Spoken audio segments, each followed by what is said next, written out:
My name is Clara Jenkins. I'm 28, and ever since I moved into my small rental house on Maplewood Street, I've had the most unusual neighbors. Two retired couples whose lives seem like something out of a novel. On my right live Mr. and Mrs. Thompson, both in their 70s. Mr. Thompson is a tall man with a stooped back, always wearing a baseball cap from his days working at the local factory. His wife, Margaret, is petite and quick on her feet despite her age, with an energy that puts me to shame. She spends her mornings tending to roses in her garden, humming old country songs while he sits on the porch, reading the newspaper as if time had frozen 30 years ago. On my left are the Harrisons, Evelyn and George. Evelyn is the kind of woman who knows everyone's secrets. She peers through her curtains as if her living room were a watchtower. George, in contrast, is calm, reserved, and spends his days in the garage fixing radios and clocks, muttering about machines being more predictable than people.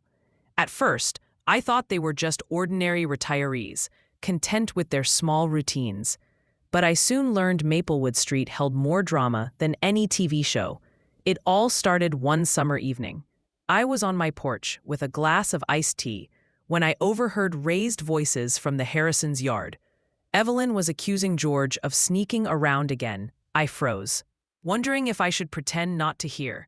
George stormed out, slamming the gate, and marched across the street straight to the Thompsons' house. The next morning, I saw George and Margaret Thompson chatting far too cheerfully over the rose bushes. Mr. Thompson sat on the porch, pretending not to notice. There was a strange tension in the air, like a string pulled too tight. Weeks passed, and I became unintentionally entangled in their world. Evelyn would corner me at the mailbox and whisper, "Don't trust Margaret. She thinks nobody knows, but I've seen the way she looks at George." Then, later the same day, Margaret would hand me a slice of homemade pie and sigh dramatically. "Poor Evelyn. She always imagines things. George just comes by to fix the fence." That's all. But the look in her eyes told me there was more. As the months went by, I noticed something peculiar. Every Wednesday evening, just as the sun began to set, George would slip out of his house with a small paper bag. Sometimes Margaret was already waiting by her garden gate. Other times, she would casually walk past, and the two of them would disappear down the block. Curiosity gnawed at me. Were they really just neighbors helping each other? Or was Evelyn right? One night, unable to resist, I followed them. Keeping my distance, I watched as they entered the small community center at the edge of town. I expected hushed conversations or some secret rendezvous. But when I peeked through the window, I was stunned. George and Margaret were standing side by side, singing in the town's senior choir. Relief washed over me, mixed with guilt. They weren't having an affair. They were singing old gospel songs, their voices blending in harmony. I almost laughed out loud, but the story didn't end there. When I told Evelyn about what I'd seen, expecting her to calm down, she narrowed her eyes. "Oh, I know about the choir. That's not the problem.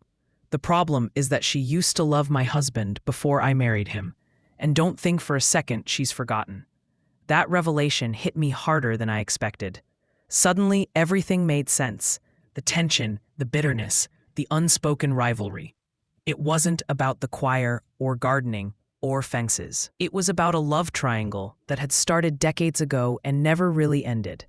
Now, every time I step outside, I feel like I'm living in the middle of their unfinished story. Mr. Thompson remains quiet, sipping his coffee, perhaps pretending not to know. Evelyn keeps watching through her curtains. Margaret hums a little louder in her garden when George passes by. And me? I've stopped trying to untangle the truth.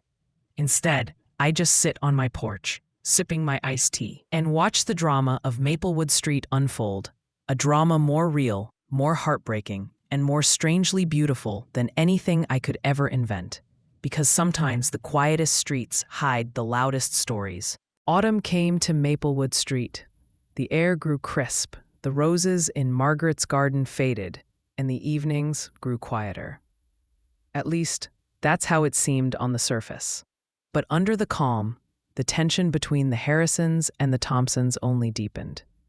One chilly October night, I was woken by raised voices outside. Through my window, I saw Evelyn Harrison standing in the Thompsons' yard, shouting so loudly that porch lights flicked on all down the street. "I've had enough of your sneaking, Margaret," she cried, her finger pointed like a weapon. "Do you think I don't remember how you tried to steal George from me all those years ago?"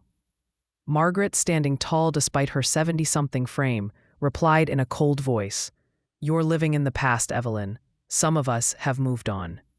Mr. Thompson sat motionless in his rocking chair, his face shadowed, and George, instead of defending his wife, just looked at the ground, silent.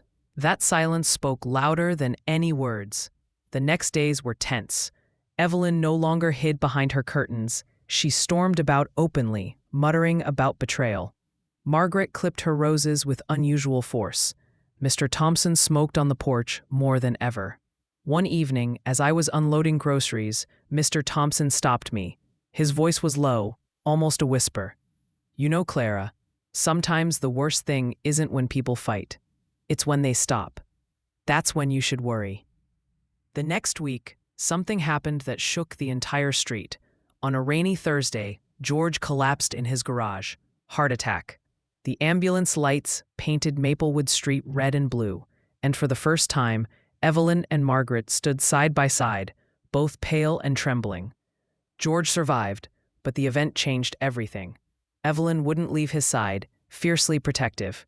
Yet to my surprise, Margaret visited too, bringing soup, fresh bread, even a quilt she had made years ago. Evelyn didn't chase her away this time. Maybe grief softens even the hardest grudges. One night, as I brought over tea, I overheard Evelyn whisper to Margaret, "You can have the choir, the roses, even his attention, but you'll never have the years I had with him." Margaret didn't argue. She just nodded, her eyes glistening. For the first time, I realized it wasn't hatred that bound them. It was unfinished love, old and stubborn, the kind that never really fades. Now winter is approaching. The Harrisons' windows glow late into the night, while Margaret still hums softly in her garden, though the flowers are gone. Mr. Thompson rocks quietly on his porch, puffing his pipe, as if he's known all along that the past has a way of returning. And I sit on my porch, watching, wondering. The story of these neighbors isn't over.